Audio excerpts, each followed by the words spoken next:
Meanwhile, the KC Zoo is celebrating International Polar Bear Day, and Kansas City's one and only polar bear is going to celebrate.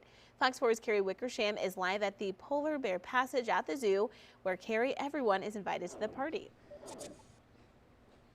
Hey, and Nunick is up, you guys, this morning, so you can see him over there. They just tossed a toy to him that has a little bit of lettuce in it. So Nunick is a happy camper in the snow and the cold weather with a new toy this morning for International Polar Bear Day. And Sean Putney is with us now. Tell us a little bit about Nunick while we're watching him. So he's an 8-year-old bear.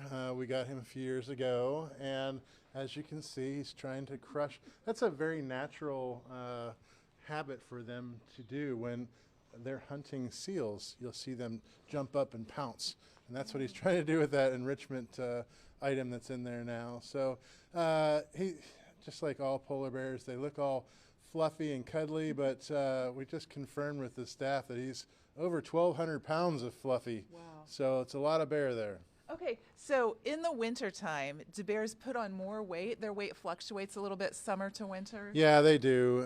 Just like a lot of us that I can use the excuse of putting on weight because of the cold. Yes. But that's what they do. And especially the females, they have to put on weight all throughout the summer and the fall as they prepare to have their youngsters. And when they're denned up, they aren't eating any food.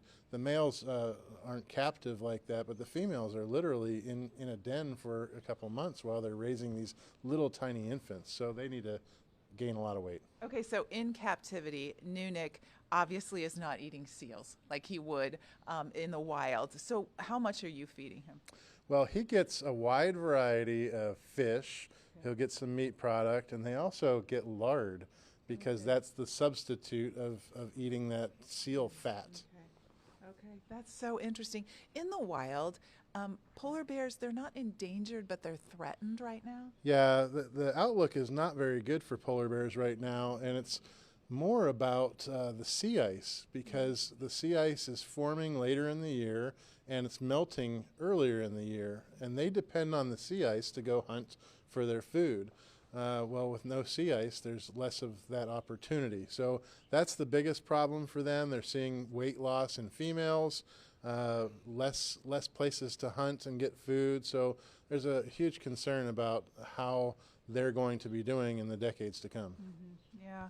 Okay, well, for today, you guys are having some special activities to celebrate International Polar Bear Day. Tell us what folks who come to the zoo today can do. Yeah, we'll have some more activities and educational opportunities for them to hear about polar bears, their natural habitats, a little bit more about Nunick, and obviously about conservation in general and really hitting on that. We have a pickleball tournament tomorrow out in Overland Park to celebrate polar bears as well. So polar bears is one of our 20 plus odd conservation programs that we support, and we're really proud of the work that we do in that area. Absolutely. And just so you know, I think right now we have our polar bear cam up out here from the zoo. So anytime today that you want to take a look at the polar bears activities, you can bring that polar bear camera up or come on out to the zoo today for the activities out here, or all this week. It's going to be so beautiful, and a lot more of the animals are going to be out. The otters are loving this as well. And as I said just briefly before, you can do sleepovers out here, and they're already signing up for spring break and summer camps out here. And there's plenty on the website of all kinds of animal chats where you can learn about the polar bears or the tigers, the otters, those kinds of things too. And those are fun to watch. All things you can do with the kids at home when it's cold. I'm Carrie Wickersham. Happy International Polar Bear Day. Back to you guys. All right, so much fun there at the Kansas City Zoo. Thanks, Carrie.